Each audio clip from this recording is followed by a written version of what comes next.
24th December 1999 Christmas holiday time ಆಗಿರೋದ್ರಿಂದಾಗಿ ತಮ್ಮ ಫ್ಯಾಮಿಲಿಗಳನ್ನ ಮೀಟ್ ಆಗ್ಬೇಕು ಅನ್ನುವಂತ ಎಕ್ಸೈಟ್ಮೆಂಟ್ ನಲ್ಲಿ ನೂರಾರು ಜನ ಟ್ರಾವೆಲ್ ಮಾಡ್ತಾ ಇದ್ರು. ಇನ್ನ ಕೆಲವೇ ನಿಮಿಷದಲ್ಲಿ ಈ ಒಂದು ನಾರ್ಮಲ್ ಫ್ಲೈಟ್ ಹಿಸ್ಟ್ರಿಯ ಬಿಗ್ಗೆಸ್ಟ್ ಹೈಜಾಕ್ ಇನ್ಸಿಡೆಂಟ್ ಆಗುತ್ತೆ ಅಂತ ಹೇಳಿ ಅವ್ರು ಯಾರು ಕೂಡ ಅವ್ರ ಕನ್ಸಲ್ಲೂ ಅನ್ಕೊಂಡಿರ್ಲಿಲ್ಲ. ಕಾಠ್ಮಂಡು ಇಂದ ಡೆಲ್ಲಿಗೆ ಹೊರಟಿದ್ದಂತಹ ಇಂಡಿಯನ್ ಏರ್ಲೈನ್ಸ್ ನ ಫ್ಲೈಟ್ IC814 ನಾರ್ಮಲ್ ಆಗಿ ಆಕಾಶದಲ್ಲಿ ಟ್ರಾವೆಲ್ ಮಾಡ್ತಾ ಇತ್ತು. ಫ್ಲೈಟ್ ಒಳಗಡೆ ಪ್ಯಾಸೆಂಜರ್ಸ್ ಕೆಲವರು ನಗ್ತಾ ಇದ್ರು, ಕೆಲವರು ತಮ್ಮ ಫ್ಯಾಮಿಲಿಗೆ ಕಾಲ್ ಮಾಡಿ ಮಾತಾಡ್ತಾ ಇದ್ರು, ಇನ್ನು ಕೆಲವರು ವಿಂಡೋಗಳ ಮೂಲಕ ಮೋಡವನ್ನ ನೋಡ್ತಾ ಇದ್ರು. ಎಲ್ಲದೂ ಪರ್ಫೆಕ್ಟ್ ಅನ್ನೋ ತರನೇ ನಾರ್ಮಲ್ ಆಗಿತ್ತು. ಆದ್ರೆ ಸಡನ್ಲಿ ಫೇಸ್ ಕವರ್ ಮಾಡ್ಕೊಂಡಿದ್ದಂತಹ ಕೆಲವೊಂದಿಷ್ಟು ಜನರು ತಮ್ಮ ಸೀಟ್ ಇಂದ ಎದ್ದು ನಿಂತರು. ಅವರ ಕೈಯಲ್ಲಿ ಗನ್ಗಳಿತ್ತು, ಗ್ರೆನೇಡ್ಸ್ ಗಳಿತ್ತು.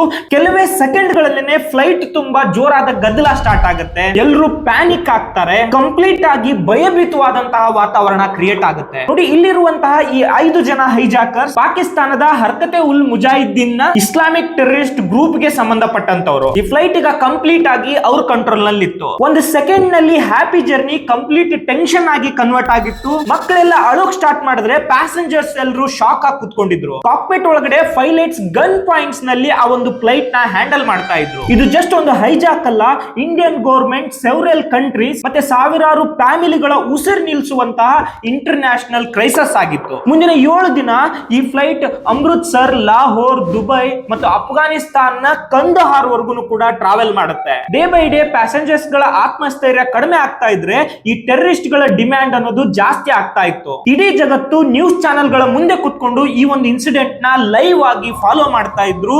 ಎಲ್ಲರ ಮೈಂಡ್ ನಲ್ಲೂ ಕಾಡ್ತಿದ್ದು ಒಂದೇ ಪ್ರಶ್ನೆ, ಈ ಎಲ್ಲಾ ಪ್ಯಾಸೆಂಜರ್ಸ್ ಸೇಫ್ ಆಗಿ ಮನೆಗೆ ರೀಚ್ ಆಗ್ತಾರಾ ಅಥವಾ ಆಗಲ್ವಾ? ಇದು ಜಸ್ಟ್ ಒಂದು ಹೈಜಾಕ್ ಸ್ಟೋರಿ ಅಲ್ಲ, ಇದು ಫಿಯರ್, ಪಾಲಿಟಿಕ್ಸ್, ಇಂಟರ್ನ್ಯಾಷನಲ್ ಪ್ರೆಷರ್ ಮತ್ತೆ ದೇಶದ ಹಿಸ್ಟ್ರಿ ಚೇಂಜ್ ಮಾಡಿದಂತಹ ಡಿಸಿಷನ್ ಗಳ ಸ್ಟೋರಿ. ನೀವು ಇಲ್ಲಿವರೆಗೂ ಕೂಡ ನಮ್ಮ ಚಾನೆಲ್ ಸಬ್ಸ್ಕ್ರೈಬ್ ಮಾಡ್ಕೊಂಡಿಲ್ಲ ಅಂದ್ರೆ ದಯವಿಟ್ಟು ನಮ್ಮ ಚಾನೆಲ್ ನ ಸಬ್ಸ್ಕ್ರೈಬ್ ಮಾಡ್ಕೊಳ್ಳಿ. ಹಾಗೆ ಅದರೊಟ್ಟಿಗೆ ಈ ವಿಡಿಯೋಗೆ ಹೈ ಪಾಯಿಂಟ್ಸ್ ಕೊಡಿ ಅಂತ ಕೇಳ್ಕೊತೀನಿ. ಅದರಿಂದಾಗಿ ಈ ವಿಡಿಯೋ ಮತ್ತಷ್ಟು ಜನರಿಗೆ ರೆಕಮೆಂಡ್ ಕೂಡ ಆಗುತ್ತೆ. ಸೊ ಬನ್ನಿ, ಇವತ್ತಿನ ಈ ವಿಡಿಯೋದಲ್ಲಿ ನಾವು ತಿಳ್ಕೊಳ್ಳೋಕೆ ಹೋಗ್ತಿದೀವಿ ಕಂದಹಾರ್ ಹೈಜಾಕ್ ಕ್ರೈಸಿಸ್.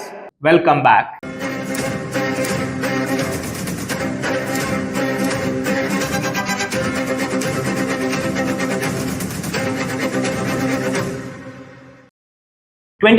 ಡಿಸೆಂಬರ್ 1999 ನ ಸಂಜೆ 4 ಗಂಟೆ ಇಂಡಿಯನ್ ಏರ್ಲೈನ್ಸ್ ನ ಫ್ಲೈಟ್ ಆದಂತಹ IC814 ಕಾಠ್ಮಂಡುವಿನ ತ್ರಿಭುವನ್ ಇಂಟರ್ನ್ಯಾಷನಲ್ ಏರ್ಪೋರ್ಟ್ ಇಂದ ದಿಲ್ಲಿ ಕಡೆಗೆ ತನ್ನ ಜರ್ನಿನ ಸ್ಟಾರ್ಟ್ ಮಾಡುತ್ತೆ. ಇನ್ನ ಸ್ವಲ್ಪ ಗಂಟೆಗಳಲ್ಲೇ ಕ್ರಿಸ್ಮಸ್ ನ ಖುಷಿ ಒಂದು ಕಡೆಗಾದ್ರೆ ಇನ್ನ ಸ್ವಲ್ಪ ದಿನಗಳಲ್ಲೇ ಹೊಸ ವರ್ಷದ ಸಂಭ್ರಮನು ಕೂಡ ಕಾದಿತ್ತು. ಸೊ ಹಾಗಾಗಿ ಅದ್ರ ಒಳಗಡೆ ಇದ್ದಂತಹ ಎಲ್ಲಾ ಪ್ಯಾಸೆಂಜರ್ಸ್ ತುಂಬಾ ಖುಷಿ ಜೊತೆಗೆ ಎಕ್ಸೈಟ್ಮೆಂಟ್ ಆಗಿದ್ರು. ಈ ಪ್ಲೇನ್ ಆಲ್ಮೋಸ್ಟ್ ಫುಲ್ ಆಗಿತ್ತು. ಇದರಲ್ಲಿ 176 ಪ್ಯಾಸೆಂಜರ್ಸ್ ಟ್ರಾವೆಲ್ ಮಾಡ್ತಾ ಇದ್ರೆ 15 ಮೆಂಬರ್ಸ್ ಕ್ಯಾಬಿನ್ ಕ್ರೂ ಕೂಡ ಇದ್ರು. And most of the passengers ಅದರಲ್ಲಿ ಇಂಡಿಯನ್ಸ್ ಇದ್ರೆ ಕೆಲವೊಂದಿಷ್ಟು ಜನ ಫಾರಿನರ್ಸ್ ಇದ್ರು. ಈ ಪ್ಲೇನ್ ಕಮಾಂಡ್ ನ ಕ್ಯಾಪ್ಟನ್ ದೇವಿ ಶರಣ್ ನೋಡ್ಕೋತಾ ಇದ್ರೆ ಅವರ ಕೋ ಪೈಲಟ್ ರಾಜೇಂದ್ರ ಕುಮಾರ್ ಇದ್ರು. ಅಂಡ್ ಚೀಫ್ ಫ್ಲೈಟ್ ಅಟೆಂಡೆಂಟ್ ಆಗಿ ಅನಿಲ್ ಶರ್ಮಾ ಅವರು ಇದ್ರು. ಫ್ಲೈಟ್ 10,000 ಫೀಟ್ ಹೈಟ್ ನ ರೀಚ್ ಆಗಿತ್ತು. ಅದರ ಕರೆಕ್ಟ್ ಡೈರೆಕ್ಷನ್ ಮತ್ತೆ ಅದರ ಕರೆಕ್ಟ್ ಟೈಮ್ ನಲ್ಲಿ ಅದು ಟ್ರಾವೆಲ್ ಮಾಡ್ತಾ ಇತ್ತು. ಕಾಠ್ಮಂಡುನಿಂದ ನ್ಯೂ ಡೆಲ್ಲಿಗೆ ಹೊರಟಿದ್ದಂತಹ ಈ ಫ್ಲೈಟ್ ಕೆಲವೇ ಕ್ಷಣಗಳಲ್ಲೇನೆ ನೇಪಾಳದಿಂದ ಇಂಡಿಯನ್ ಏರ್ ಸ್ಪೇಸ್ ನ ಎಂಟರ್ ಆಗುತ್ತೆ. ಅಂಡ್ ಇನ್ನ 1.5 ಗಂಟೆ ಅನ್ನೋ ಅಷ್ಟರಲ್ಲೇನೆ ಇದು ನ್ಯೂ ಡೆಲ್ಲಿಯ ಇಂದಿರಾ ಗಾಂಧಿ ಇಂಟರ್ನ್ಯಾಷನಲ್ ಏರ್ಪೋರ್ಟ್ ನು ಕೂಡ ರೀಚ್ ಆಗ್ಬೇಕಾಗಿತ್ತು. ಎಲ್ಲರೂ ಅನ್ಕೊಂಡಿದ್ರು ಈ ಜರ್ನಿ 1.5 ಗಂಟೆಗಳು ಮಾತ್ರ ತಗೊಳುತ್ತೆ ಅಂತ ಹೇಳಿ. ಬಟ್ ಯಾರು ಕನ್ಸಲ್ಲೂ ಅನ್ಕೊಂಡಿರ್ಲಿಲ್ಲ ಇದು ತುಂಬಾ ದಿನಗಳನ್ನೇ ತಗೊಳುತ್ತೆ ಈ ಜರ್ನಿ ಅಂತ ಹೇಳಿ. ಫ್ಲೈಟ್ ಇಂಡಿಯನ್ ಏರ್ ಸ್ಪೇಸ್ ನ ಎಂಟರ್ ಆದ ತಕ್ಷಣನೇ ಸಡನ್ ಆಗಿ 5 ಜನ ಕೈಯಲ್ಲಿ ಗನ್ ಅನ್ನ ಹಿಡ್ಕೊಂಡು ಪ್ಯಾಸೆಂಜರ್ಸ್ ಗಳ ಮುಂದೆ ಬಂದು ನಿಂತ್ಕೋತಾರೆ. ಈ 5 ಜನ ಟ್ರೈನ್ಡ್ ಟೆರರಿಸ್ಟ್ ಗಳಾಗಿದ್ರು. ಇವರ ಪ್ಲಾನ್ ಆಗಿತ್ತು ಈ ಫ್ಲೈಟ್ ನ ಹೈಜಾಕ್ ಮಾಡುವಂತದ್ದು. ಮೊದಲನೇದಾಗಿ ಈ ಫ್ಲೈಟ್ ನ ಕಂಟ್ರೋಲ್ ತಗೋಬೇಕು ಅಂತ ಹೇಳಿ ಕೈಯಲ್ಲಿ ಗನ್ ಹಿಡ್ಕೊಂಡು ಒಬ್ಬ ಹೈಜಾಕರ್ ಕ್ಯಾಪ್ಟನ್ ಕ್ಯಾಬಿನ್ ಒಳಗಡೆ ಹೋಗಿ ಅವರ ತಲೆಗೆ ಗನ್ ಇಡ್ತಾನೆ. ಇನ್ನು ಉಳಿದಿರುವಂತಹ 4 ಜನ ಅವ್ರ ಹತ್ರ ಇದ್ದಂತಹ ಗನ್ ಗಳಿಂದಾಗಿ ಪ್ಯಾಸೆಂಜರ್ಸ್ ನ ಹೆದರ್ಸ್ಲಿಕ್ಕೆ ಸ್ಟಾರ್ಟ್ ಮಾಡ್ತಾರೆ. ಕೆಲವೇ ಕ್ಷಣಗಳಲ್ಲೇನೆ ಅಲ್ಲಿನ ಎನ್ವೈರನ್ಮೆಂಟ್ ಕಂಪ್ಲೀಟ್ ಚೇಂಜ್ ಆಗಿತ್ತು. ಜನರಿಗೆ ನಂಬೋದಕ್ಕೆ ಕಷ್ಟ ಆಗಿತ್ತು. ಸ್ವಲ್ಪ ಹೊತ್ತಿಗಿಂತ ಮುಂಚೆ ನಮ್ಮ ಜೊತೆಗೆ ಇದ್ದಂತಹ ಪ್ಯಾಸೆಂಜರ್ಸ್ ಈಗ ನಮ್ಮ ಮುಂದೆ ಟೆರರಿಸ್ಟ್ ಆಗಿ ನಿಂತ್ಕೊಂಡಿದ್ದಾರೆ ಅನ್ನೋದನ್ನ. ಹೈಜಾಕರ್ಸ್ ಈ ಫ್ಲೈಟ್ ನ ಕಂಟ್ರೋಲ್ ತಗೊಂಡ ತಕ್ಷಣನೇ ಅದ್ರೊಳಗಿದ್ದಂತಹ ವುಮೆನ್ಸ್ ಮತ್ತೆ ಚಿಲ್ಡ್ರನ್ಸ್ ನ ಒಂದ್ ಕಡೆ ಕೂರ್ಸಕ್ ಸ್ಟಾರ್ಟ್ ಮಾಡ್ತಾರೆ. ಅಂಡ್ ಯಂಗ್ ಪ್ಯಾಸೆಂಜರ್ಸ್ ಏನಿದ್ರು ಅವ್ರನ್ನ ಸಪರೇಟ್ ಒಂದು ಗ್ರೂಪ್ ಮಾಡ್ಲಿಕ್ಕೆ ಸ್ಟಾರ್ಟ್ ಮಾಡ್ತಾರೆ. ಈ ಘಟನೆಯಿಂದಾಗಿ ಜನರೆಲ್ಲರೂ ಭಯಗೊಂಡಿದ್ರೆ ಇನ್ನೊಂದು ಕಡೆಗೆ ಪೈಲಟ್ ಕ್ಯಾಬಿನ್ ನಲ್ಲಿ ಕ್ಯಾಪ್ಟನ್ ಶರಣ್ ಅವರಿಗೆ ಈ ಫ್ಲೈಟ್ ಅನ್ನ ವೆಸ್ಟ್ ಕಡೆಗೆ ತಿರುಗಿಸೋದಕ್ಕೋಸ್ಕರ ಅವ್ರು ಹೆದರ್ಸ್ತಾ ಇದ್ರು. ಇವ್ರ ಆಲೋಚನೆ ಆಗಿತ್ತು ಈ ಪ್ಲೇನ್ ನ ನಾವು ಪಾಕಿಸ್ತಾನಿಗೆ ತಗೊಂಡು ಹೋಗ್ಬೇಕು ಅಂತ ಹೇಳಿ. ಅದಕ್ಕೋಸ್ಕರ ಇವ್ರು ಕಂಪ್ಲೀಟ್ ಪ್ಲಾನ್ ಮಾಡ್ಕೊಂಡ್ ಬಂದಿದ್ರು. ಅಂಡ್ ಜನರು ಇವ್ರನ್ನ ನೋಡಿ ಎಷ್ಟು ಮಟ್ಟಿಗೆ ಶಾಕ್ ಆಗಿದ್ರು ಅಂದ್ರೆ ಅವ್ರು ತಮ್ಮ ಹೆಸರುಗಳನ್ನ ನಾರ್ಮಲ್ ಆಗಿ ಕರೆಯೋದ್ರ ಬದಲು chief, doctor, burger, Bola, Shankar ಅಂತ ಹೇಳಿ ಕೋಡ್ ವರ್ಡ್ ನಲ್ಲಿ ಕರೀತಾ ಇದ್ರು. ಈ 5 ಜನ ಕೆಲವೇ ನಿಮಿಷಗಳಲ್ಲೇ ಅವ್ರ ಹತ್ರ ಇದ್ದಂತಹ ಗನ್ ಗಳಿಂದ ಪ್ಯಾಸೆಂಜರ್ಸ್, ಪೈಲಟ್ಸ್ ಮತ್ತೆ ಕ್ರೂ ಮೆಂಬರ್ಸ್ ಕೂಡ ಕಂಪ್ಲೀಟ್ ಕಂಟ್ರೋಲ್ ನಲ್ಲಿ ಇಟ್ಕೊಂಡಿದ್ರು. ಅಂಡ್ ಇವರು ಗನ್ ತೋರಿಸಿ ಕ್ಯಾಪ್ಟನ್ ನ ಹೆದರ್ಸ್ತಿದ್ರಿಂದಾಗಿ ದೇವಿ ಶರಣ್ ಅವರು ಆ ಒಂದು ಗನ್ ನ ಭಯದಿಂದಾಗಿ ಆ ಫ್ಲೈಟ್ ನ ವೆಸ್ಟ್ ಕಡೆ ತಿರುಗಿಸ್ತಾರೆ. ಅದರಿಂದಾಗಿ ಇವ್ರಿಗೆ ಬಹಳ ಖುಷಿನೂ ಕೂಡ ಆಗುತ್ತೆ. ಇನ್ನೇನು ತಮ್ಮ ಪ್ಲಾನ್ ನ ನಾವು ಸಕ್ಸಸ್ ಆಗ್ತಿದೀವಿ, ನಾವು ಪಾಕಿಸ್ತಾನ ಕಡೆ ಹೋಗ್ತಿದೀವಿ ಅಂತ ಹೇಳಿ. ಈ ಖುಷಿನಲ್ಲೇ ಹೈಜಾಕರ್ಸ್ ರಿಲ್ಯಾಕ್ಸ್ ಆಗಿದ್ರು.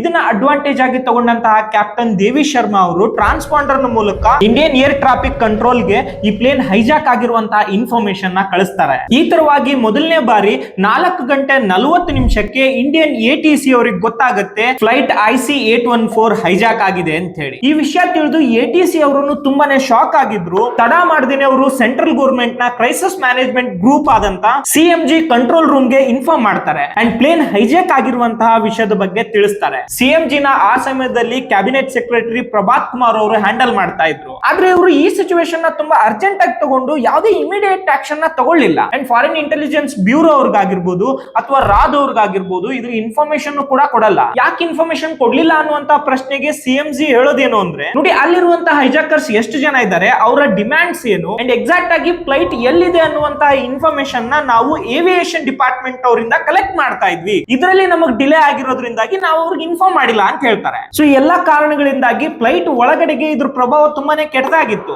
1 ಅವರ್ ಹಿಂದೆನೆ ಫ್ಲೈಟ್ ಹೈಜಾಕ್ ಆಗಿದೆ ಅನ್ನುವಂತ ಇನ್ಫಾರ್ಮೇಶನ್ ನ ದೇವಿ ಶರಣ್ ಅವರು ATC ಗೆ ಕೊಟ್ಟಿದ್ರು ಕೂಡ ಅವ್ರಿಗೆ ಯಾವುದೇ ಹೆಲ್ಪ್ ಆಗ್ಲಿ ರಿಟರ್ನ್ ಕಾಂಟ್ಯಾಕ್ಟ್ ಆಗ್ಲಿ ATC ಕಡೆಯಿಂದ ಆಗಲ್ಲ. ಇದಕ್ಕಿಂತನೂ ಆಶ್ಚರ್ಯ ಆಗುವಂತಹ ವಿಷಯ ಏನಂದ್ರೆ, ಅವಾಗಿನ PM ಆದಂತಹ ಅಟಲ್ ಬಿಹಾರಿ ವಾಜಪೇಯಿ ಅವ್ರಿಗೂ ಕೂಡ ಕ್ರೈಸಿಸ್ ಮ್ಯಾನೇಜ್ಮೆಂಟ್ ಟೀಮ್ ಕಡೆಯಿಂದ ಈ ಫ್ಲೈಟ್ ಹೈಜಾಕ್ ಆಗಿರುವ ಬಗ್ಗೆ 1 ಅವರ್ ಆದ್ಮೇಲೆ PM ಅವ್ರಿಗೆ ಗೊತ್ತಾಗುತ್ತೆ. ಕ್ಯಾಪ್ಟನ್ ದೇವಿ ಶರಣ್ ಅವರು ತುಂಬಾನೇ ಟೆನ್ಷನ್ ಆಗಿದ್ರು. ಹೈಜಾಕ್ ಬಗ್ಗೆ ಇನ್ಫಾರ್ಮೇಶನ್ ಕೊಟ್ಟಿದ್ರು ಕೂಡ ಯಾಕೆ ATC ಅವರ ಕಡೆಯಿಂದ ಏನು ಉತ್ತರ ಸಿಗ್ತಿಲ್ಲ ಅಂತ ಹೇಳಿ ಕನ್ಫ್ಯೂಸ್ ಆಗಿದ್ರು. ಈ ಟೆರರಿಸ್ಟ್ ಗಳ ಕೈಯಲ್ಲಿದ್ದಂತಹ ಗ್ರೆನೇಡ್ಸ್ ಗನ್ ಗಳನ್ನ ನೋಡ್ತಿದ್ದಂತಹ ಅವ್ರಿಗೆ ಅನಿಸ್ತಾ ಇತ್ತು ನಮ್ಮ ಜೀವನ ಎಂಡ್ ಆಗುವಂತಹ ಮೂಮೆಂಟ್ ಗೆ ಬಂದಿದೆಯೇನೋ ಅಂತ ಹೇಳಿ. ಅವ್ರು ಎಷ್ಟೇ ನಿರಾಶರಾಗಿದ್ರು ಕೂಡ ಅವ್ರಿಗೆ ಅನಿವಾರ್ಯ ಆಗಿತ್ತು ಹೈಜಾಕರ್ಸ್ ಹೇಳ್ದ ಹಾಗೆ ಪಾಕಿಸ್ತಾನ ಕಡೆಗೆ ಆ ಏರೋಪ್ಲೇನ್ ನ ತಗೊಂಡು ಹೋಗುವಂತ. ಸ್ವಲ್ಪ ಹೊತ್ತು ಜರ್ನಿ ಮಾಡಿದಂತಹ ಈ ಫ್ಲೈಟ್ ಲಾಹೋರ್ ನಲ್ಲಿ ಲ್ಯಾಂಡ್ ಮಾಡೋದಕ್ಕೋಸ್ಕರ ಪಾಕಿಸ್ತಾನ್ ATC ಅವ್ರನ್ನ ಪರ್ಮಿಷನ್ ಕೇಳ್ತಾರೆ. ಆದ್ರೆ ಅವರು ಕ್ಯಾಪ್ಟನ್ ನ ಈ ರಿಕ್ವೆಸ್ಟ್ ನ ರಿಜೆಕ್ಟ್ ಮಾಡ್ತಾರೆ. ನೋಡಿ, ಪಾಕಿಸ್ತಾನದವರು 5 ತಿಂಗಳ ಹಿಂದೆ ಕಾರ್ಗಿಲ್ ವಾರ್ ನಲ್ಲಿ ಇಂಡಿಯಾದವರ ಜೊತೆಗೆ ಒಂದು ಕೆಟ್ಟ ಸೋಲನ್ನ ಕಂಡಿದ್ರು. ಸೊ ಈ ಕೆಟ್ಟ ಸಂದರ್ಭದಲ್ಲಿ ಹೈಜಾಕ್ ಆಗಿರುವಂತಹ ಪ್ಲೈನ್ ನ ಇಲ್ಲಿ ಅಲೋ ಮಾಡಿದ್ರೆ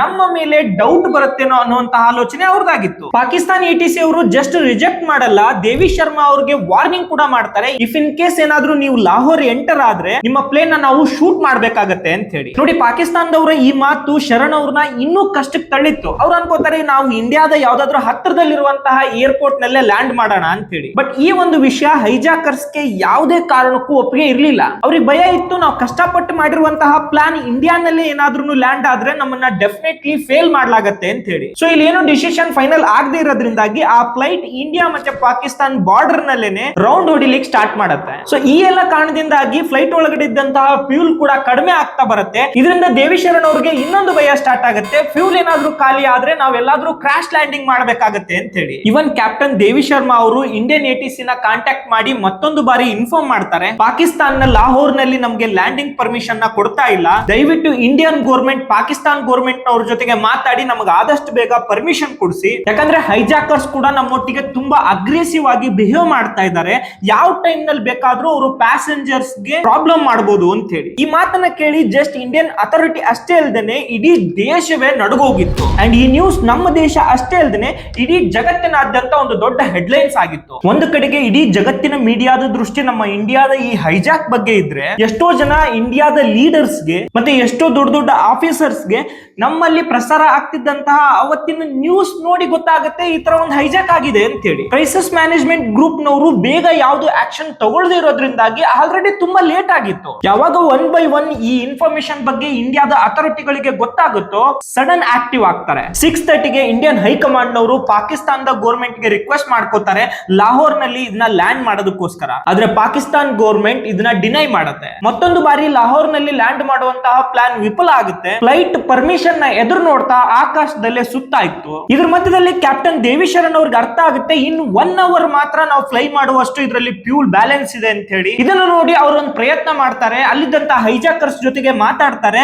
ಲಾಹೋರ್ ನಲ್ಲಿ ಲ್ಯಾಂಡ್ ಮಾಡೋದಕ್ಕೆ ಪರ್ಮಿಷನ್ ಸಿಗೋ ಅಷ್ಟರಲ್ಲೇನೆ ನಾವು ಅಮೃತ್ಸರ್ ನಲ್ಲಿ ಲ್ಯಾಂಡ್ ಮಾಡಿ ರೀಫಿಲಿಂಗ್ ಮಾಡ್ಕೋಬಹುದು ಅಂತ ಹೇಳಿ. ನೋಡಿ, ಹೈಜಾಕರ್ಸ್ ಗೆ ಯಾವುದೇ ಕಾರಣಕ್ಕೂ ಕೂಡ ಪ್ಲೈನ್ ನ ಅಮೃತ್ಸರ್ ನಲ್ಲಿ ಲ್ಯಾಂಡ್ ಮಾಡಕ್ ಇಷ್ಟ ಇರ್ಲಿಲ್ಲ. ಬಟ್ ಆದ್ರೆ ಈ ಹೈಜಾಕರ್ಸ್ ಮೊದಲೇ ಟ್ರೈನಿಂಗ್ ತಗೊಂಡ್ ಬಂದಿದ್ರು, ಒಂದು ಪ್ಲೈನ್ ಎಲ್ಲಿಂದ ಎಲ್ಲಿವರೆಗೂ ಕೂಡ ಜರ್ನಿ ಮಾಡಬಹುದು, ಅದರಲ್ಲಿ ಎಷ್ಟು ಫ್ಯೂಲ್ ಇರುತ್ತೆ ಅನ್ನೋದ್ರ ಬಗ್ಗೆನೂ ಕೂಡ. ಅಂಡ್ ಅವ್ರಿಗೆ ತುಂಬಾ ಕ್ಲಿಯರ್ ಆಗಿ ಗೊತ್ತಿತ್ತು, ಇನ್ನು 1 ಅವರ್ ಮಾತ್ರ ನಾವ್ ಇದ್ರಲ್ಲಿ ಫ್ಲೈ ಮಾಡಬಹುದು ಅಂತ ಹೇಳಿ. ಸೊ ಅನಿವಾರ್ಯತೆ ಕಾರಣದಿಂದಾಗಿ ಹೈಜಾಕರ್ಸ್ ಒಪ್ಕೋತಾರೆ ಅಮೃತ್ಸರ್ ನಲ್ಲಿ ಲ್ಯಾಂಡಿಂಗ್ ಮಾಡೋದಕ್ಕೋಸ್ಕರ. ನೋಡಿ, ಇಂಡಿಯನ್ ಗೌರ್ಮೆಂಟ್ ಗೆ ಕ್ಯಾಪ್ಟನ್ ದೇವಿ ಶರ್ಮಾ ಅವರು ತೋರಿಸಿದಂತಹ ಸಮಯ ಪ್ರಜ್ಞೆ ಏನಿದೆ, ತುಂಬಾನೇ ಹೆಲ್ಪ್ ಆಗುವಂತಹ ಆಪ್ಷನ್ ನ ಮಾಡ್ಕೊಟ್ಟಿತ್ತು. ಯಾವ ಫ್ಲೈಟ್ ಹೈಜಾಕ್ ಆಗಿ ಪಾಕಿಸ್ತಾನವನ್ನ ಸೇರ್ಬೇಕಾಗಿತ್ತು, ಅದೇ ಫ್ಲೈಟ್ ನಮ್ಮ ದೇಶದ ಗಡಿಯಲ್ಲೇನೆ ಅಮೃತ್ಸರ್ ನಲ್ಲಿ ಲ್ಯಾಂಡ್ ಆಗುವಂತಹ ಅವಕಾಶನ ಅವ್ರು ಕ್ರಿಯೇಟ್ ಮಾಡಿದ್ರು. ಒಂದು ತರ ನೋಡೋದಾದ್ರೆ ಇಂಡಿಯನ್ ಗೌರ್ಮೆಂಟ್ ಗೆ ಇದೊಂದು ಬೆಸ್ಟ್ ಅಪಾರ್ಚುನಿಟಿ ಆಗಿತ್ತು. ಇಲ್ಲಿ ತುಂಬಾನೇ ಆಪ್ಷನ್ ಗಳು ಅವರಿಗೆ ಕ್ರಿಯೇಟ್ ಆಗ್ತವೆ. ಅಂಡ್ ಕ್ಯಾಪ್ಟನ್ ದೇವಿ ಶರಣ್ ಅವರಿಗೆ ತುಂಬಾನೇ ನಂಬಿಕೆ ಇತ್ತು, ನಾವು ಇಂಡಿಯಾನಲ್ಲಿ ಲ್ಯಾಂಡ್ ಮಾಡ್ತಿರೋದ್ರಿಂದಾಗಿ ಇಂಡಿಯನ್ ಗೌರ್ಮೆಂಟ್ ಈ ಹೈಜಾಕರ್ ಪ್ಲಾನ್ಸ್ ನ ಫ್ಲಾಪ್ ಮಾಡುತ್ತೆ, ಅದರೊಟ್ಟಿಗೆ ಇದ್ರೊಳಗಿರುವಂತಹ ಪ್ಯಾಸೆಂಜರ್ಸ್ ನ ಕಾಪಾಡ್ತಾರೆ ಅಂತ ಹೇಳಿ. ಆದ್ರೆ ಅವತ್ತು ಆದಂತಹ ಘಟನೆ ಭಾರತ ದೇಶದಲ್ಲಿ ಕ್ರೈಸಿಸ್ ಮ್ಯಾನೇಜ್ಮೆಂಟ್ ಅನ್ನೋದು ಎಷ್ಟು ವರ್ಸ್ಟ್ ಲೆವೆಲ್ ಗಿದೆ ಅನ್ನೋದನ್ನ ಇಡೀ ಜಗತ್ತಿಗೆ ಸಾರೋ ತರ ಆಗಿತ್ತು. ಯಾವಾಗ ಹೈಜಾಕರ್ಸ್ ಪ್ಲೈನ್ ನ ಅಮೃತ್ಸರ್ ನಲ್ಲಿ ಲ್ಯಾಂಡ್ ಮಾಡೋದಕ್ಕೋಸ್ಕರ ಒಪ್ಕೋತಾರೆ, ಕ್ಯಾಪ್ಟನ್ ದೇವಿ ಶರಣ್ ಅವರು ಅಮೃತ್ಸರ್ ATC ಗೆ ಕಾಂಟ್ಯಾಕ್ಟ್ ಮಾಡಿ ಲ್ಯಾಂಡಿಂಗ್ ಪರ್ಮಿಷನ್ ಕೂಡ ತಗೋತಾರೆ. ರಾಜಾಸನ್ಸಿ ಏರ್ಪೋರ್ಟ್ ನಲ್ಲಿ ಇವ್ರಿಗೆ ಪರ್ಮಿಷನ್ ಕೊಡೋದ್ರೊಟ್ಟಿಗೆ ಆ ಎಲ್ಲ ಇನ್ಫಾರ್ಮೇಶನ್ ಅನ್ನ ಏರ್ಪೋರ್ಟ್ ಇಂದ ಇಂಡಿಯನ್ ಗೌರ್ಮೆಂಟ್ ಅಥಾರಿಟಿಗೆ ಟ್ರಾನ್ಸ್ಫರ್ ಮಾಡಲಾಗುತ್ತೆ. ಅದಾಗಿ ಸ್ವಲ್ಪ ಹೊತ್ತು ಎಕ್ಸಾಕ್ಟ್ 6:44 ಗೆ ರಾಜಾಸಾನ್ಸಿ ಏರ್ಪೋರ್ಟ್ ಗೆ ಪ್ಲೇನ್ ಲ್ಯಾಂಡ್ ಆಗುತ್ತೆ. ಲ್ಯಾಂಡ್ ಆದ ತಕ್ಷಣನೇ ಅಲ್ಲಿನ ಅಮೃತ್ಸರ್ ಪೊಲೀಸರು ವಿತ್ ಆರ್ಮ್ಡ್ ಆಗಿ ರೆಡಿ ಇದ್ರು. ಬಟ್ ದೆಹಲಿಯಿಂದಾಗಿ ಪರ್ಮಿಷನ್ ಸಿಕ್ಕಿಲ್ಲ ಅನ್ನೋದಕ್ಕೋಸ್ಕರ ಅವರು ವೇಟ್ ಮಾಡ್ತಾ ಇದ್ರು. ಡೆಲ್ಲಿನಲ್ಲಿ ಪ್ರೈಮ್ ಮಿನಿಸ್ಟರ್ ಅಟಲ್ ಬಿಹಾರಿ ವಾಜಪೇಯಿ ಅವರು ಕ್ರೈಸಿಸ್ ಮ್ಯಾನೇಜ್ಮೆಂಟ್ ಗ್ರೂಪ್ ಅವ್ರ ಜೊತೆಗೆ ಮೀಟಿಂಗ್ ಮಾಡ್ತಾ ಇದ್ರು. ಈ ಒಂದು ಹೈಜಾಕ್ ನ ಹ್ಯಾಂಡಲ್ ಮಾಡೋದಕ್ಕೋಸ್ಕರ ನಾವು ಅಮೃತ್ಸರ್ ಪೊಲೀಸ್ ನ ಯೂಸ್ ಮಾಡ್ಕೋಬಹುದಾ, ಅಥವಾ ದೆಹಲಿಯಿಂದ ನಾವು ಅಮೃತ್ಸರ್ ಗೆ NSG ಟೀಮ್ ನ ಕಳಿಸಬಹುದಾ ಅಂತ ಹೇಳಿ. ಬಟ್ ಈ ಒಂದು ಡಿಸ್ಕಷನ್ ಅಲ್ಲೇ ತುಂಬಾ ಟೈಮ್ ಕಳೆದೋಗುತ್ತೆ. ಒಂದು ಫೈನಲ್ ಕನ್ಕ್ಲೂಷನ್ ಅಂತ ಹೇಳಿ ಇವ್ರು ಬೇಗ ಡಿಸಿಷನ್ ತಗೊಳ್ಳಲ್ಲ. ಅಂಡ್ ಒಂದು ಕಡೆಗೆ ಅಮೃತ್ಸರ್ ನ ಪೊಲೀಸ್ ಡಿಪಾರ್ಟ್ಮೆಂಟ್ ನವರು ಹೈಜಾಕರ್ಸ್ ಜೊತೆಗೆ ಕಾಂಟ್ಯಾಕ್ಟ್ ಎಸ್ಟಾಬ್ಲಿಷ್ ಮಾಡೋದಕ್ಕೋಸ್ಕರ ಪ್ರಯತ್ನನೂ ಮಾಡ್ತಾರೆ. ಬಟ್ ಹೈಜಾಕರ್ಸ್ ಇಲ್ಲಿ ಯಾವುದೇ ತರನಾದಂತಹ ಡಿಮ್ಯಾಂಡ್ ಹೇಳ್ಕೊಳಕ್ ರೆಡಿ ಇರ್ಲಿಲ್ಲ. ಅವ್ರಿಗೆ ಆದಷ್ಟು ಬೇಗ ರೀಫ್ಯೂಲಿಂಗ್ ಮಾಡಿಸ್ಕೊಂಡು ಇಂಡಿಯಾದಿಂದ ಹೊರಗಡೆ ಹೋಗೋದು ತುಂಬಾ ಇಂಪಾರ್ಟೆಂಟ್ ಆಗಿತ್ತು. ಯಾವಾಗ ರೀಫ್ಯೂಲಿಂಗ್ ಲೇಟ್ ಆಗುತ್ತೋ ಹೈಜಾಕರ್ ಗೆ ಡೌಟ್ ಸ್ಟಾರ್ಟ್ ಆಗುತ್ತೆ. ದೇವಿ ಶರಣ್ ಅವರ ತಲೆಗೆ ಗನ್ ಇಟ್ಟು ಅರ್ಜೆಂಟ್ ಮಾಡ್ಲಿಕ್ಕೆ ಸ್ಟಾರ್ಟ್ ಮಾಡ್ತಾರೆ, ಆದಷ್ಟು ಬೇಗ ಫ್ಯೂಲ್ ಅರೇಂಜ್ ಮಾಡಿಸಿ ಅಂತ.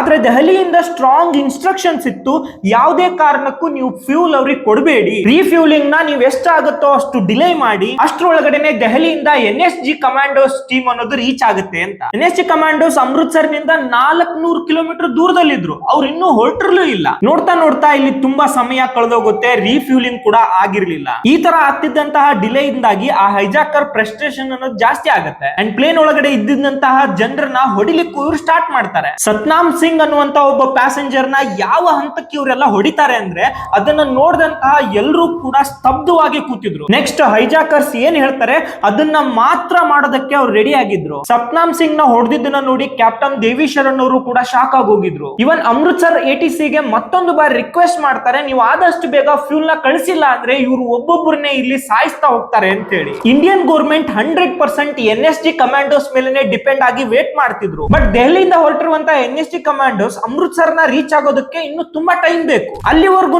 ಕೂಡ ರಿಸ್ಕ್ ತಗೊಳಕ್ ಆಗಲ್ಲ ಅಂತ ಹೇಳಿ ಪ್ಯಾಸೆಂಜರ್ ಗಳ ಸೇಫ್ಟಿನೇ ಇಂಪಾರ್ಟೆಂಟ್ ಅನ್ಕೊಂಡು ರೀಫಿಲಿಂಗ್ ಗೋಸ್ಕರ ಟ್ರಕ್ ನ ಕಳಿಸುವಂತಹ ಡಿಸಿಷನ್ ತಗೋತಾರೆ. ಬಟ್ ಬರೀ ಫ್ಯೂಲ್ ಕಳಿಸುವಂತಹ ಪ್ಲಾನ್ ಇರ್ಲಿಲ್ಲ, ಅದ್ರೊಟ್ಟಿಗೆ ಅಮೃತ್ಸರ್ ನ ಪೊಲೀಸರನ್ನು ಕಳಿಸುವಂತಹ ಪ್ಲಾನ್ ಮಾಡ್ತಾರೆ. ಪೊಲೀಸರು ಪ್ಲೇನ್ ಹತ್ರ ಹೋಗಿ ಅದರ ವೀಲ್ ನ ಪಂಚರ್ ಮಾಡ್ತಾರೆ, ಅದರಿಂದಾಗಿ ಪ್ಲೇನ್ ಟೇಕಪ್ ಆಗೋದಕ್ಕೆ ಆಗಲ್ಲ, ಹಾಗಾಗಿ ನಮಗೆ NSG ಕಮಾಂಡೋಸ್ ರೀಚ್ ಆಗೋದಕ್ಕೆ ಟೈಮ್ ಸಿಗುತ್ತೆ ಅನ್ನೋದು ಇವ್ರ ಪ್ಲಾನ್ ಆಗಿತ್ತು. ಇದ್ರ ಪ್ರಕಾರನೇ ಫ್ಯೂಲ್ ಟ್ರಕ್ ನಲ್ಲಿ ಫ್ಯೂಲ್ ಫುಲ್ ಮಾಡ್ಕೊಂಡು ಅದ್ರೊಳಗಡೆ ಪೊಲೀಸರನ್ನು ಕೂಡ ಕೂರಿಸ್ಕೊಂಡು ಪ್ಲೇನ್ ನ ಕಡೆಗೆ ರೀಫ್ಯೂಲಿಂಗ್ ಗೆ ಟ್ರಕ್ ಹೊರಡುತ್ತೆ. ಆದ್ರೆ ಟ್ರಕ್ ತುಂಬಾನೇ ಸ್ಪೀಡ್ ಹೋಗ್ತಿರೋದನ್ನ ನೋಡಿ ATC ಅವ್ರಿಗೆ ಅನ್ಸುತ್ತೆ ಇವ್ರು ತುಂಬಾ ಸ್ಪೀಡ್ ಹೋಗ್ತಿರೋದ್ರಿಂದ ಹೈಜಾಕರ್ಸ್ ಗೆ ಡೌಟ್ ಬರ್ಬೋದು ಅಂತ ಹೇಳಿ ATC ಅವರು ಟ್ರಕ್ ಡ್ರೈವರ್ ಗೆ ಇನ್ಫಾರ್ಮ್ ಮಾಡ್ತಾರೆ, ಸ್ವಲ್ಪ ಸ್ಲೋ ಆಗಿ ಹೋಗು ಅಂತ ಹೇಳಿ. ಆದ್ರೆ ATC ಇನ್ಸ್ಟ್ರಕ್ಷನ್ ನ ಸರಿಯಾಗಿ ಕೇಳಿಸ್ಕೊಳ್ದೇ ಇರುವಂತಹ ಆ ಟ್ರಕ್ ಡ್ರೈವರ್ ಸಡನ್ ಆಗಿ ಆ ಟ್ರಕ್ ನ ಅಲ್ಲೇ ನಿಲ್ಸ್ಬಿಡ್ತಾನೆ. ಈ ಟ್ರಕ್ ನಿಂತಿದ್ದು ಭಾರತ ಸರ್ಕಾರಕ್ಕೆ ಒಂದು ದೊಡ್ಡ ಬ್ಯಾಕ್ ಫೈರ್ ಆಗತ್ತೆ ಅಂತಾನೆ ಹೇಳ್ಬೋದು. ಯಾಕಂದ್ರೆ ಜೋರಾಗಿ ಬರ್ತಿದ್ದಂತಹ ಟ್ರಕ್ ಸಡನ್ ಆಗಿ ನಿಂತಿದ್ದನ್ನ ನೋಡಿ ಅದ್ರ ಒಳಗಡೆ ಇದ್ದಂತಹ ಹೈಜಾಕರ್ಸ್ ಗೆ ತುಂಬಾನೇ ಡೌಟ್ಫುಲ್ ಅನ್ಸುತ್ತೆ. ಟೈಮ್ ವೇಸ್ಟ್ ಮಾಡದೇನೆ ಗನ್ ಪಾಯಿಂಟ್ ನಲ್ಲಿ ಕ್ಯಾಪ್ಟನ್ ದೇವಿ ಶರಣ್ ಅವ್ರಿಗೆ ಹೇಳ್ತಾರೆ ಟೇಕಪ್ ಮಾಡಿ ಅಂತ ಹೇಳಿ. ಆದ್ರೆ ಕ್ಯಾಪ್ಟನ್ ದೇವಿ ಶರಣ್ ಅವರು ಇವ್ರನ್ನ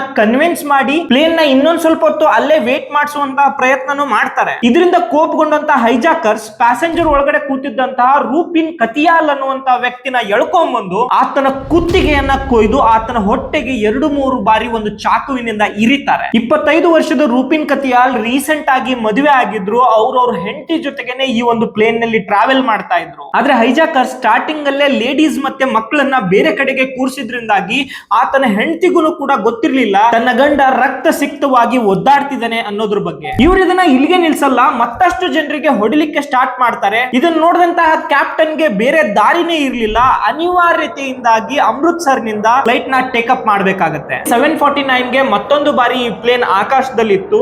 ಇಲ್ಲಿವರೆಗೂ ಇದ್ದಂತಹ ಕಾನ್ಫಿಡೆನ್ಸ್ ಏನಿತ್ತು, ಏನಾದ್ರೂ ಮಾಡಿ ಇಂಡಿಯನ್ ಗೌರ್ಮೆಂಟ್ ನಮ್ಮನ್ನ ಕಾಪಾಡತ್ತೆ ಅಂತ ಹೇಳಿ, ಅದು ಕೂಡ ಇಲ್ಲಿ ಮುಗಿದಿತ್ತು.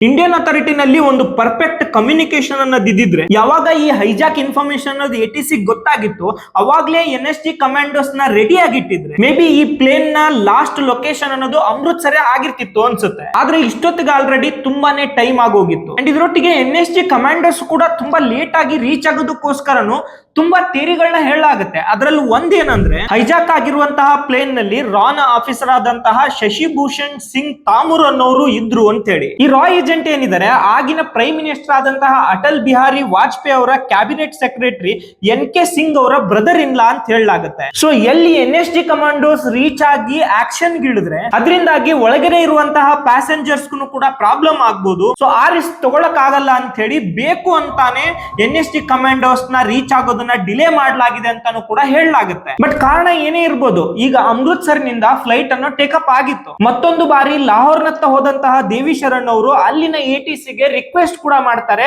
ನಮಗೆ ನೀವು ಲ್ಯಾಂಡ್ ಮಾಡೋದಕ್ಕೋಸ್ಕರ ಪರ್ಮಿಷನ್ ಕೊಡಿ, ಫ್ಯೂಲ್ ಇಲ್ಲ ಅಂತ ಹೇಳಿ. ಲಾಹೋರ್ ATC ಅವರು ಅವರ ರಿಕ್ವೆಸ್ಟ್ ನ ರಿಜೆಕ್ಟ್ ಮಾಡೋದ್ರೊಟ್ಟಿಗೆನೆ ತಮ್ಮ ಏರ್ಪೋರ್ಟ್ ನಲ್ಲಿದ್ದಂತಹ ರನ್ವೇ ನ ಎಲ್ಲಾ ಲೈಟ್ ಗಳನ್ನು ಕೂಡ ಆಫ್ ಮಾಡ್ತಾರೆ. ಯಾವಾಗ ಲೈಟ್ ಆಫ್ ಆಗುತ್ತೆ, ಶರಣ್ ಅವ್ರಿಗೆ ಇದು ತುಂಬಾನೇ ದೊಡ್ಡ ಪ್ರಾಬ್ಲಮ್ ಆಗಿತ್ತು. ಯಾಕಂದ್ರೆ ಅವರ ಕೆರಿಯರ್ ನಲ್ಲಿ ಯಾವತ್ತೂ ಕೂಡ ಅವರು ಲಾಹೋರ್ ಏರ್ಪೋರ್ಟ್ ನ ನೋಡೇ ಇರ್ಲಿಲ್ಲ. ಸೊ ಫಸ್ಟ್ ಟೈಮ್ ಆ ಏರ್ಪೋರ್ಟ್ ನ ಫೇಸ್ ಮಾಡ್ತಾ ಇದ್ರು. ಅದರಲ್ಲೇ ನೈಟ್ ಟೈಮ್ ನಲ್ಲಿ ವಿತೌಟ್ ಲೈಟ್ ಯಾವ ಏರ್ಪೋರ್ಟ್ ನಲ್ಲೂ ಕೂಡ ಲ್ಯಾಂಡ್ ಮಾಡೋದು is next impossible. And captain Devi Sharan ಅವರು ಪ್ಲೇನ್ ಲ್ಯಾಂಡ್ ಮಾಡೋದಕ್ಕೋಸ್ಕರ ಕೆಳಗಡೆ ಬರ್ತಾ ಇದ್ದಂಗೆ ಅವ್ರಿಗೆ ಅನ್ಸುತ್ತೆ ಎಲ್ಲೋ ತುಂಬಾ ಲೈಟ್ ಗಳು ಹತ್ತಿರೋ ತರ. ಸೊ ಇದೇ ರನ್ವೇ ಇರ್ಬೋದು ಅಂತ ಹೇಳಿ ಪ್ಲೇನ್ ನಲ್ಲಿ ಲ್ಯಾಂಡ್ ಮಾಡೋದಕ್ಕೆ ಹೋದಾಗ ಶಾಕ್ ಆಗುತ್ತೆ. ಯಾಕಂದ್ರೆ ಅದೊಂದು ಹೈವೇ ಆಗಿತ್ತು. ತಕ್ಷಣ ಅವರು ಫ್ಲೈಟ್ ನ ಟೇಕಪ್ ಮಾಡ್ತಾರೆ. ಕೊನೆಯದಾಗಿ ಲಾಹೋರ್ ATC ಗೆ ಇನ್ಫಾರ್ಮ್ ಮಾಡ್ತಾರೆ, ನಮ್ಮ ಹತ್ರ ಕಂಪ್ಲೀಟ್ ಫ್ಯೂಲ್ ಖಾಲಿ ಆಗಿದೆ.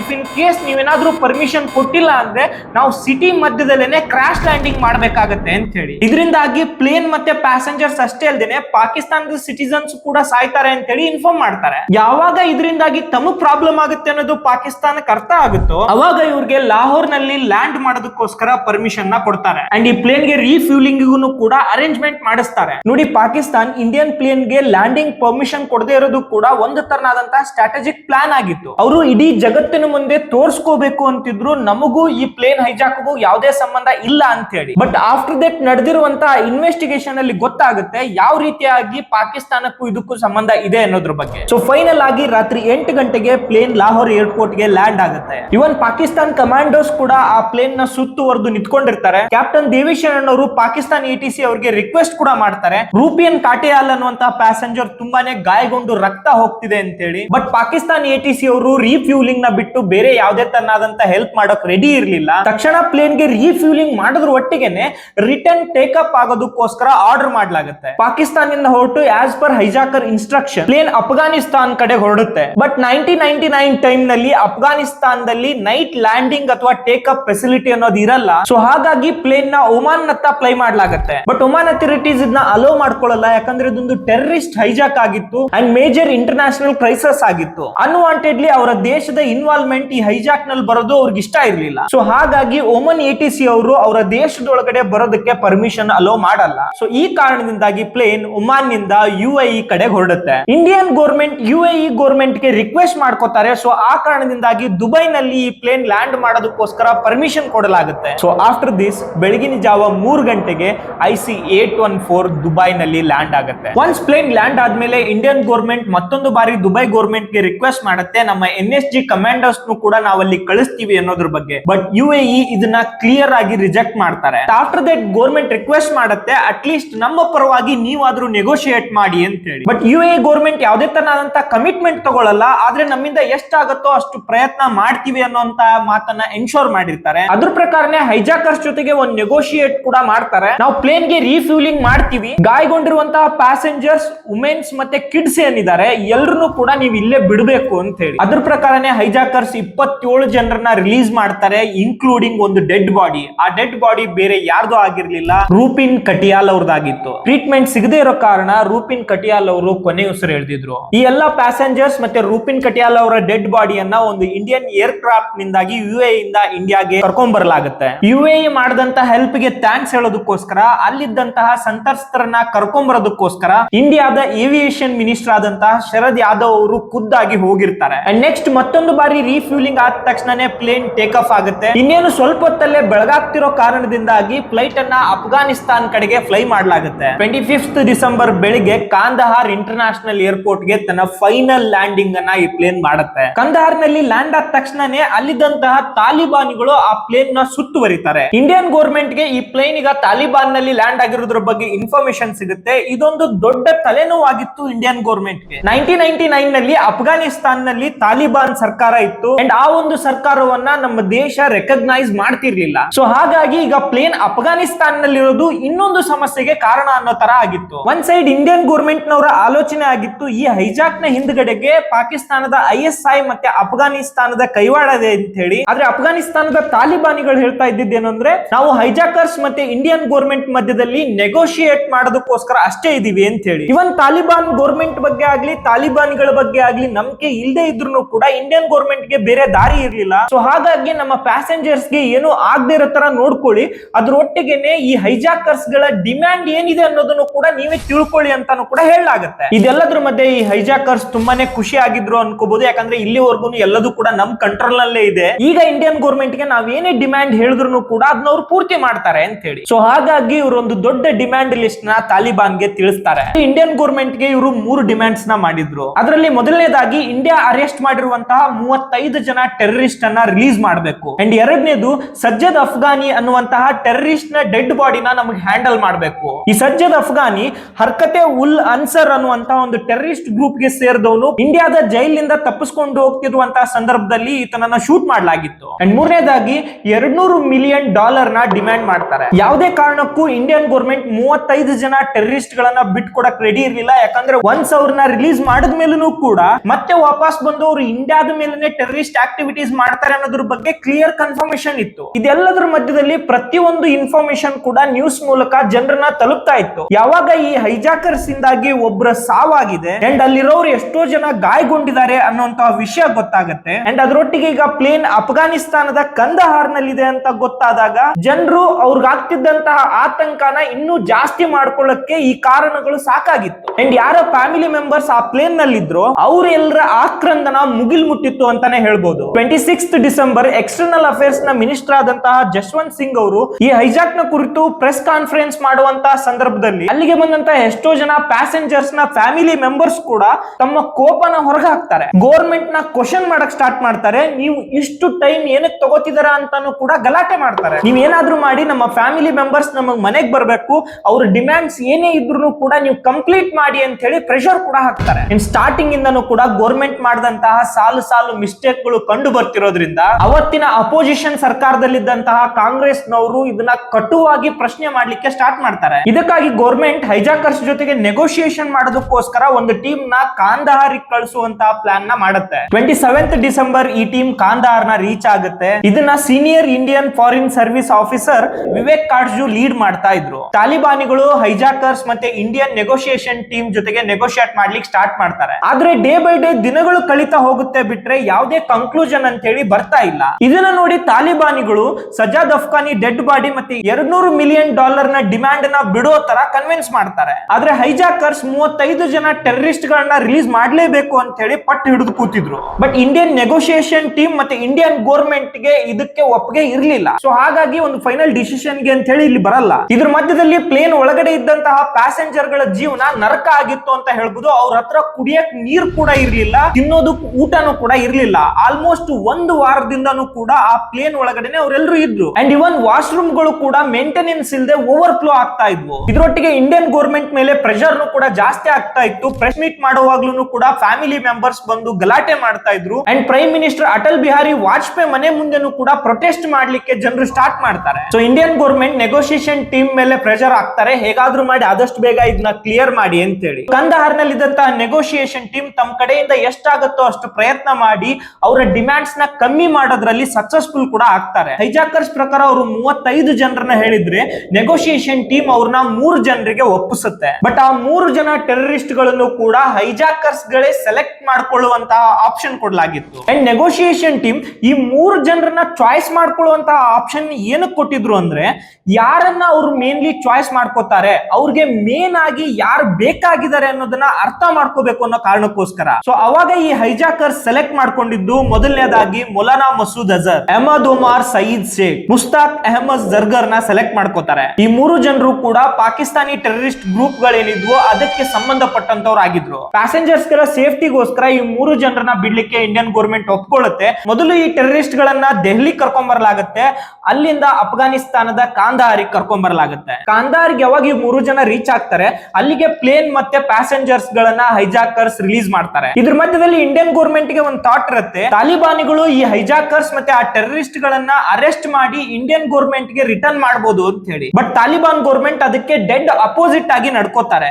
ಅವರನ್ನ ತಮ್ಮದೇ ಎಸ್ಕಾಟ್ ವೆಹಿಕಲ್ ನಲ್ಲಿ ಕೂರಿಸ್ಕೊಳ್ಳೋದ್ರೊಟ್ಟಿಗೆ ಪಾಕಿಸ್ತಾನ್ ಬಾರ್ಡರ್ ವರ್ಗುನು ಕೂಡ ಹೋಗಿ ಬಿಟ್ಟು ಬರ್ತಾರೆ. ಸ್ವಲ್ಪ ದಿನಗಳ ನಂತರ ಇಂಡಿಯನ್ ಗೌರ್ಮೆಂಟ್ ಇದ್ರ ಬಗ್ಗೆ ಇನ್ವೆಸ್ಟಿಗೇಷನ್ ಮಾಡಿದಾಗ ಇಂಚಿಂಚು ಇದರ ಇನ್ಫಾರ್ಮೇಶನ್ ಗಳು ಕೂಡ ಗೊತ್ತಾಗುತ್ತೆ. ಇನ್ವೆಸ್ಟಿಗೇಷನ್ ಅಲ್ಲಿ ಗೊತ್ತಾಗುತ್ತೆ, ಮೆಹರಾಜುದ್ದೀನ್ ವಾನಿ ಅನ್ನುವಂತಹ ಪಾಕಿಸ್ತಾನದ ಟೆರರಿಸ್ಟ್ ದಾವೂದ್ ಇಬ್ರಾಹಿಂ ನ ಹೆಲ್ಪ್ ನೊಂದಿಗೆ ದಾವೂದ್ ಇಬ್ರಾಹಿಂ ನ ನೇಪಾಳ್ ಕನೆಕ್ಷನ್ ಗಳನ್ನ ಯೂಸ್ ಮಾಡಿಕೊಂಡು ಈ 5 ಜನರಿಗೆ ಫೇಕ್ ಪಾಸ್ಪೋರ್ಟ್ ಗಳನ್ನ ಕ್ರಿಯೇಟ್ ಮಾಡಿ ಅವರೆಲ್ಲರಿಗೂ ಗನ್ ಮತ್ತೆ ಗ್ರೆನೇಡ್ ಗಳನ್ನ ವ್ಯವಸ್ಥೆ ಮಾಡಿ ಈ ಒಂದು ಪ್ಲೇನ್ ನಲ್ಲಿ ಹತ್ತುವಂತಹ ಎಲ್ಲಾ ವ್ಯವಸ್ಥೆನ ಮಾಡ್ಕೊಟ್ಟಿರ್ತಾನೆ. ಈ ಮೆಹರಾಜುದ್ದೀನ್ ವಾನಿ ಯಾರು ಅಂದ್ರೆ 1993ರಲ್ಲಿ ಸರಣಿ ಬಾಂಬ್ ಬ್ಲಾಸ್ಟ್ ಏನು ಮುಂಬೈನಲ್ಲಿ ಆಗಿತ್ತು, ಅದರಲ್ಲಿ ದಾವೂದ್ ಇಬ್ರಾಹಿಂ ನೊಟ್ಟಿಗೆ ಈತ ಕೆಲಸ ಮಾಡಿರ್ತಾನೆ. ದಾವೂದ್ ಇಬ್ರಾಹಿಂ ಕ್ಲೋಸ್ ಆಗಿರೋದ್ರಿಂದಾಗಿ ಈತನ ಕನೆಕ್ಷನ್ ಗಳು ಕೂಡ ತುಂಬಾ ಇತ್ತು. ಅದೇ ಒಂದು ಹೆಲ್ಪ್ ನಿಂದಾನೇ ಇವರು ನೇಪಾಳದ ತ್ರಿಭುವನ್ ಇಂಟರ್ನ್ಯಾಷನಲ್ ಏರ್ಪೋರ್ಟ್ ನಲ್ಲಿ ಇದ್ದಂತಹ ಲೂಪ್ ಹೋಲ್ ಗಳನ್ನ ಯೂಸ್ ಮಾಡಿಕೊಂಡು ಪ್ಲೇನ್ ನ ಹೈಜಾಕ್ ಮಾಡೋದಕ್ಕೋಸ್ಕರ ಈ ಹೈಜಾಕರ್ಸ್ ಗೆ ಹೆಲ್ಪ್ ಮಾಡ್ತಾರೆ. ಇನ್ವೆಸ್ಟಿಗೇಷನ್ ಅಲ್ಲಿ ಈ 5 ಜನ ಹೈಜಾಕರ್ಸ್ ಬಗ್ಗೆನೂ ಕೂಡ ಇನ್ಫಾರ್ಮೇಶನ್ ಗೊತ್ತಾಗುತ್ತೆ, ಅವರು ಪಾಕಿಸ್ತಾನಕ್ಕೆ ಸಂಬಂಧಪಟ್ಟವರು ಅಂತ ಹೇಳಿ. ಅವರ ನಿಜವಾದ ಹೆಸರು ಇಬ್ರಾಹಿಂ ಅಖ್ತರ್, ಸನಿ ಅಹಮದ್ ಗಾಜಿ, ಶಾಹಿದ್ ಅಖ್ತರ್ ಸಹೀದ್, ಜಾಕಿರ್, ಜಹೂರ್ ಮಿಸ್ತ್ರಿ, ಹರ್ಕತ್ ಉಲ್ ಮುಜಾಹಿದ್ ಅನ್ನುವಂತಹ ಪಾಕಿಸ್ತಾನ ಒಂದು ಟೆರರಿಸ್ಟ್ ಗ್ರೂಪ್ ಗೆ ಸಂಬಂಧಪಟ್ಟವರಾಗಿದ್ರು. ಇದರೊಟ್ಟಿಗೆ ಇನ್ವೆಸ್ಟಿಗೇಷನ್ ಟೀಮ್ ಗೆ ಇದು ಕೂಡ ಗೊತ್ತಾಗುತ್ತೆ, ಅಫ್ಘಾನಿಸ್ತಾನದ ಡಿಫೆನ್ಸ್ ಮಿನಿಸ್ಟರ್ ಆದಂತಹ ಮುಲ್ಲಾ ಮೊಹಮ್ಮದ್ ಯಕೂಮನು ಕೂಡ ಇನ್ವಾಲ್ವ್ ಆಗಿದ್ದ ಅಂತ ಹೇಳಿ. ಈತ ಆಗಿನ ತಾಲಿಬಾನ್ ಸುಪ್ರೀಂ ಲೀಡರ್ ಮುಲ್ಲಾ ಉಮರ್ ನ ಮಗನಾಗಿದ್ದ. ಸೊ ಇದೆಲ್ಲದರಲ್ಲೂ ಗೊತ್ತಾಗುತ್ತೆ ಇದರಲ್ಲಿ ಪಾಕಿಸ್ತಾನದ ಕೈವಾಡ ಇತ್ತು ಅಂತ ಹೇಳಿ. ಅಂಡ್ ಅಫ್ಘಾನಿಸ್ತಾನದ ಸಪೋರ್ಟ್ ಕೂಡ ಇತ್ತು. ಆ 3 ಜನ ಟೆರರಿಸ್ಟ್ ಗಳನ್ನ ರಿಲೀಸ್ ಮಾಡೋದ್ರೊಟ್ಟಿಗೆನೆ 31 ಡಿಸೆಂಬರ್ 1999ಗೆ ಏನ್ ಇಂಡಿಯನ್ ಪ್ಯಾಸೆಂಜರ್ಸ್ ಮತ್ತೆ ಕ್ರೂ ಇದ್ರು ಅವರನ್ನ ದೆಹಲಿಗೆ ಕರ್ಕೊಂಡ್ ಬರಲಾಗುತ್ತೆ. ಇಂಡಿಯನ್ ಗೌರ್ಮೆಂಟ್ ಪ್ಯಾಸೆಂಜರ್ಸ್ ನ ಸೇಫ್ ಆಗಿ ಇಂಡಿಯಾ ಕರ್ಕೊಂಡ್ ಬರೋದ್ರಲ್ಲಿ ಸಕ್ಸಸ್ಫುಲ್ ಆಗ್ತಾರೆ. ಬಟ್ ಆಫ್ಟರ್ ದಟ್ ಈ 3 ಜನ ಟೆರರಿಸ್ಟ್ ಗಳನ್ನ ರಿಲೀಸ್ ಮಾಡಿದ್ರಿಂದಾಗಿ ತುಂಬಾನೇ ದೊಡ್ಡ ಬೆಲೆ ತೆರಬೇಕಾಗತ್ತೆ. ಈ 3 ಜನರಲ್ಲಿ ಒಬ್ಬನಾದಂತಹ ಮೌಲಾನಾ ಮಸೂದ್ ಅಜರ್ ಏನಿದಾನೆ, ಇವನು ಪಾಕಿಸ್ತಾನಕ್ಕೆ ರಿಟರ್ನ್ ಆದ್ಮೇಲೆ ಜೈಷ್ ಎ ಮೊಹಮ್ಮದ್ ಅಂತ ಹೇಳಿ ಒಂದು ಟೆರರಿಸ್ಟ್ ಆರ್ಗನೈಸೇಷನ್ ನ ಸ್ಟಾರ್ಟ್ ಮಾಡ್ತಾನೆ. ನಂತರ 2001ರಲ್ಲಿ ಇಂಡಿಯನ್ ಪಾರ್ಲಿಮೆಂಟ್ ಅಟ್ಯಾಕ್, ಅಂಡ್ 2016ರಲ್ಲಿ Pathankot air base attack, and 2019ರಲ್ಲಿ ಪುಲ್ವಾಮಾ ಅಟ್ಯಾಕ್. ಈ 3 ದಾಳಿಯಿಂದಾಗಿ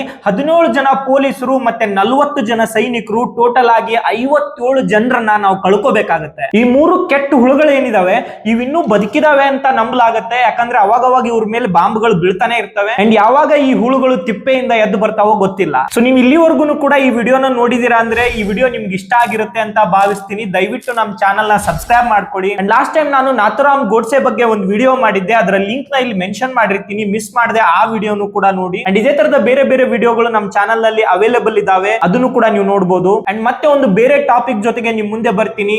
thank you so much, bye.